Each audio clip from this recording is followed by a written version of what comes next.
আমি শহীদ সাজ্জাদ হোসেন সজলের মা। আসলে আমরা যে দাবি নিয়ে এখানে দাঁড়িয়েছি সে দাবি আমাদের কতটুকু পূর্ণ হবে এটা আমরা জানি না, কিন্তু আমাদের যে দাবি জানানো দরকার আমরা জানাইতেছি।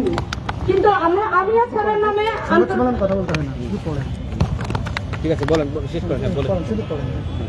চারটে দাবির মধ্যে ফার্স্ট দাবি হলো জুলাই 2024 পরবর্তী বিগত 16 বছরের দুঃশাসন ও ফ্যাসিজম কায়েমে জড়িত রাষ্ট্রের বেতনভোগী কর্মচারীদের বিচারে একটি স্বাধীন ও নিরপেক্ষ গণতদন্ত কমিশন গঠন করতে হবে।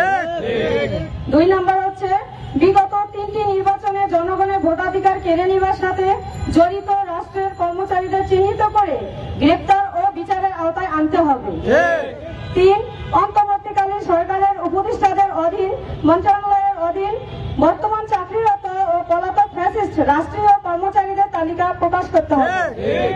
4 বিগত 15 বছর গুম, ক্রসফায়ার, আয়নাঘর, বিচার বহির্ভূত হত্যাকাণ্ডের সাথে জড়িত রাষ্ট্রীয় বাহিনী ও গোয়েন্দা সংস্থাগুলোর সদস্যদের চিহ্নিত করে বিচারের মুখোমুখি করতে রাষ্ট্রের আন্তঃবাহিনী বিচারিক কমিশন গঠন করতে হবে। এই পর্যায়ে আপনাদের সামনে সংবাদ সম্মেলনের সর্বশেষ অংশে কথা বলবেন জুলাই মঞ্চের আহ্বায়ক,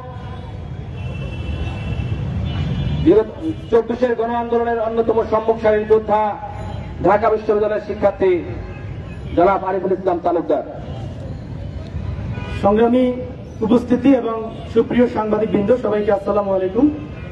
আপনারা জানেন যে গত 18ই ফেব্রুয়ারি থেকে আমরা টানা অবস্থান কর্মসূচি চালিয়ে যাচ্ছি জুলাই মঞ্চ সেখানে গঠন করে, এবং আপনারা খুব ভালো করেই জানেন অভ্যুত্থানের 6 মাস পরেও যখন আমরা দেখতে পেয়েছি যে এই অন্তর্বর্তীকালীন সরকার বিপ্লবের কোন স্পিরিট ধারণ করছে না এবং পুরো বিপ্লবটাকে নস্যাৎ করে দিচ্ছে, তখন আমরা যারা রক্ত দিয়েছি রাজপথে তারা ভেবে নিয়েছি এই বাংলাদেশ আমাদেরকেই রক্ষা করতে হবে, এবং সেজন্যই আমরা এই জুলাই মঞ্চ গঠন করে আমাদের কার্যক্রম চালিয়ে যাচ্ছি।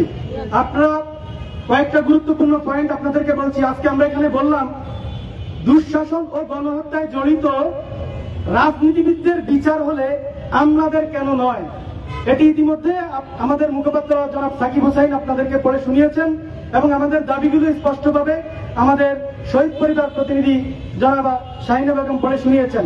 আমাদের বক্তব্য খুবই স্পষ্ট।